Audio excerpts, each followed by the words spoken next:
is one of a wealth management system in Islam which involves the distribution of wealth upon the death of a person.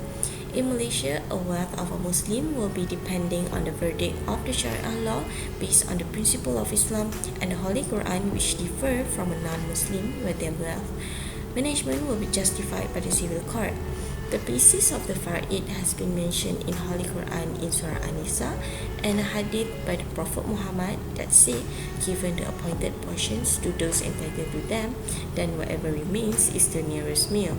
In the current modern world, Malaysia has established a clear and valid administration of Sharia law related to the system of Faraidh. However, it is not a surprise that application and the process of the system may face issues and challenges in real scenarios that are more complex.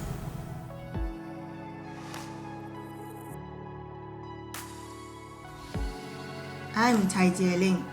The first issue and challenge in Islamic inheritance is the lack of understanding of the actual concept of inheritance.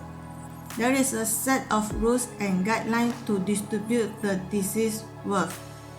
It has listed the portion an heir will get, but there are still many people not fully understand the concept of distributing the wealth of the deceased according to the Sharia law. It makes the contribution to delay in setting the distribution of deceased wealth. In Wealth Journal 2017 has mentioned a real example. In the lower Sharia court at Ulu Langat, Kajang, Selangor was registered on 5th August 2009. In this case, Baba bin Hassan has passed away on 6 October 2003, but the heir took 6 years to apply the inherit with the total value of the estate Rm 20,000. Besides that, Malaysian education system, Islamic secondary school have the opportunity to get the study on the knowledge of the Islamic, but it is to get the basic knowledge of Islamic, which is not deep study on this subject.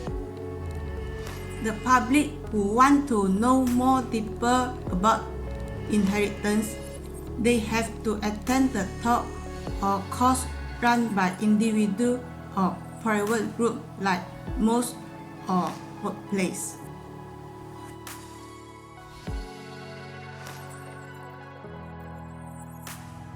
Hi Dr. Roslan, my name is Juriani binti Azmi. I'll proceed with the issues and challenges in Islamic inheritance, which is the Faraidh. So, number 2, it is actually having an issue of limitations of the Faraidh certificates by the Sharia courts, limiting the jurisdiction with regards to Islamic inheritance, meaning the Faraidh. This all started long back ago, where we have the interference of the British colonization. So what happened is, when there is a British colonization involved, it actually influencing the distribution and inheritance of Islamic inheritance. So the administration of the Sharia courts, because of that, the administration of the Sharia court has somehow failed to completely implement a single complete system that will resolve the issues of Islamic heritage. The next thing is on the authority. While we know that many Islamic laws govern the country, but limit the Sharia courts to have absolute control over the Islamic heritage. That's number 2 when it comes to the limitations of the Faraidh certificate by the Sharia courts, right? And finally is the issues of when the equity in Islamic laws varies in all states. There is no equity of Islamic law in all states, despite being the state laws, being the state laws that varies in states. So it making it hard for any client or any individual who wants to claim their inheritance while outside of the boundaries of the residing states. So this is among the issues faces by Malaysians when it comes to Faraidh. Finally, Dr. Roslan, I would like to wish you Selamat Hari Raya Maaf Zahir Batin, and hopefully I really can see you face to face later on. Another issue and challenge in Faraidh is preparing of documentation. One of the common problems relating to Faraidh is incomplete or inadequate preparation of documentation. This occurs because documents required during registration are either forgotten, lost, misplaced, and so on. The process of resolving a case will be delayed due to the adjournment until documents are obtained and files. Example of important documents for the application of Faraidh process are identity card of heirs, marriage certificate or divorce certificate, death certificate of deceased, and other related documents. If any document required is missing, the process of distribution cannot proceed. In addition, quite critical situation is when the heirs do not remember or do not know the facts of the family lines or the dates when the other heirs died. For example, they forgot the marriage history of the deceased or unsure of the death dates before or after the deceased, do not know the name of the other heirs, or unsure of whether other heirs are rightful heirs to the deceased estate, or have no evidence of declaration of presumptions of death by civil court. All these factors have a direct effect on distribution of inheritance in determining the heirs and their respective shares.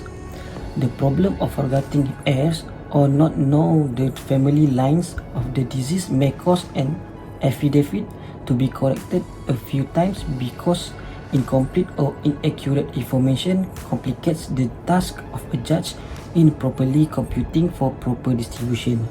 As a consequence of the problem of inadequate or incomplete documentation, the court suffer from a backlog of unresolved cases which should have been settled promptly but instead are delayed by a long period of time.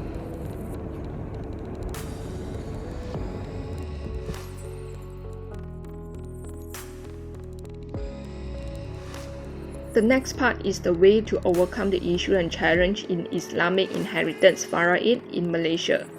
There are two ways to overcome the issue and challenge, which is hibah and wasiat. I will talk about hibah.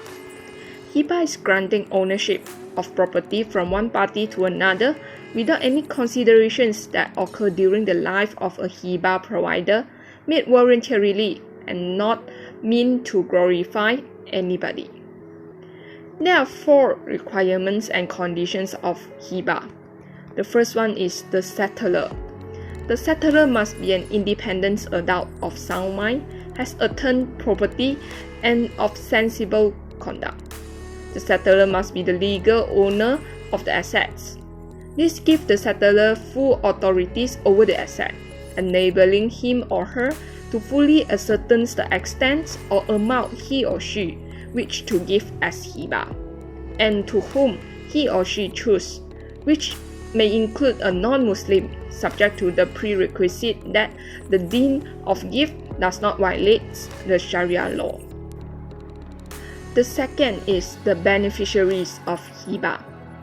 A beneficiary of hibah can be any person, whether a Muslim or non-Muslim, as long as the person is able to inherit the asset by bequest as an adult or a minor. The hibah beneficiaries must be able to accept the asset endowed to the beneficiaries and be able to exercise the ownership over the asset. In other words, once an asset is given by the settlor to the beneficiary, the ownership and control over the asset is transferred to the beneficiary. If the beneficiary is not an adult or has a disability, a representative or trustee may be appointed to accept the asset on his or her behalf. The third one is the asset bequeathed as hibah. Asset endowed as hibah must fulfill a few requirements. The asset must be halal and have value under Sharia law. The settlor must have the ownership over the asset. the ownership over the asset is transferable and is in existence at the time of the hiba. Last but not least, sikhar, offer and acceptance. It refers to a verbal or non-verbal agreements or conduct that signifies the offers and acceptance of the gift of hiba. For example, a clear expressions of an offer are as such. The settlor say, I give the things to you, or in a form of a hint when the settlor say, I have given the ownership to you, or I make this thing for you. Another example of expressions of acceptance are I accept, I'm pleased, and any such expressions.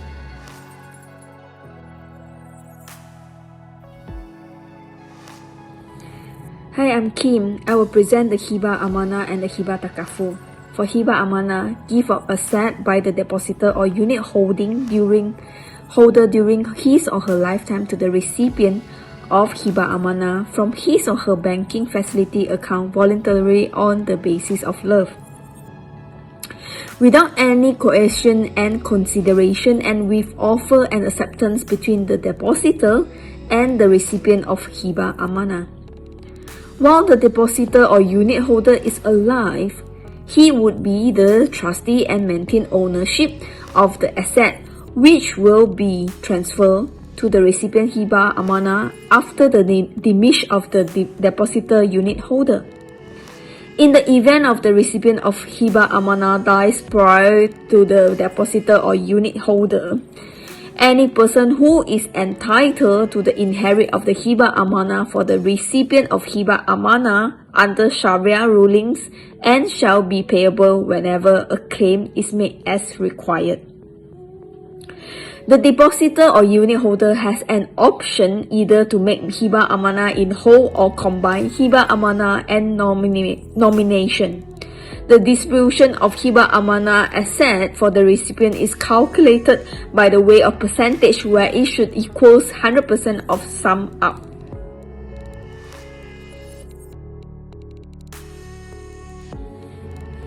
For Hiba Takaful, Sharia concept practiced by Takaful operators in various family Takaful plans, such as the Takaful education plans. Takaful benefits are attached to the death of participant or maturity of the Takaful certificate. Upon death of the Takaful participant, Hiba will be effective. All Takaful benefits will become the rights of the nominated child and will not be distributed amongst the other legal heirs of the deceased according to Faraidh. Takaful participant is still alive when the Takaful certificate matures. The participant will receive the Takaful benefit. The Takaful benefit may be made as Hiba, objective to provide coverage for the Takaful participant. Since the Takaful benefit is the right of the Takaful participant, the participant is at liberty to exercise his rights in accordance with Sharia. Takaful nomination form shall clearly mention that the status of the nominee is as beneficiary, if it's intended by the participant as Hiba.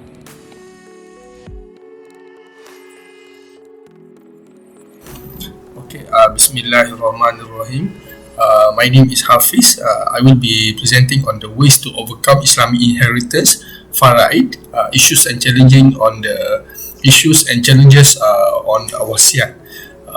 Wasiat is a gift or contributions of property or values by a person to another person or party for which the gift is only effective after the death of the testator himself, and it can be withdrawn in case of the giving person or the testator had changed his or her minds to cancel or to make another will before he or she dies. Okay, the wasiat or the will only became effective after the testator passed away and after all other deductions have been made according to any related wealth management process included upon the death of the testator. Okay, according to the opinion of the Jumhur Ulama, will is will is only valid if the testator is sane while making the will, even if he or she goes insane later until his or her death. Okay, so there's some issues and challenges lah on the management of wasiat cases. Okay, the first issues and challenges is the wasiat withdrawn or revoked by the testator himself right before his or her death. Okay, the second issues and challenges is loss of heirs or in Arab they said mafkud, which is the heirs which is the highest missing and failed to be traced upon after the death of the testator, and also the nominees in the EPF or lembaga tabah haji or insurance policies or takaful and other isolated issues and problem. Okay, there are ways to overcome problems and challenges in the wasiat management, which is by the first ways is to ensure officers, employees and staffs in Islamic wealth management agencies are well knowledgeable or competent and also qualified in their respective duties by being an active facilitator of between numerous party affairs when dealing with Sharia courts and clients in terms of knowledge and higher understanding of Islamic inheritance and wasiat. Okay, but the second ways to overcome is by conducting various awareness programs and campaigns by various government agencies such as community advisory and society approach in order to further strengthen the community's awareness regarding the issues on the wasiat management. And also there are ways to have talks and media distribution regarding the Islamic wealth management and its importance in supporting the ummah and thus maintaining strong family economies. Okay, that's all from my part. My friends will continue with the conclusions.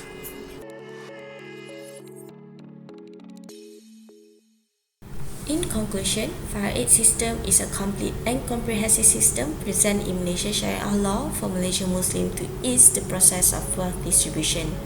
Education and awareness of the importance of understanding the Faraidh system is crucial, and as the system may raise different type of difficulties if the system is not being properly administrated and not handled with maximum understanding regarding the system. Fail in administrating this system may lead to billions of Muslims' inheritance fail to be distributed to the rightful heir, and lack of effectiveness will eventually affect the social relationship such as internal relationship with families, the economy of the country, and as well as the image of Islam. Alternatives such as hibah amanah, hibah takaful, and wasiat will be applied to overcome a complex situation as well as protection of the property rights and safeguarding their justice in wealth redistribution. Thank you.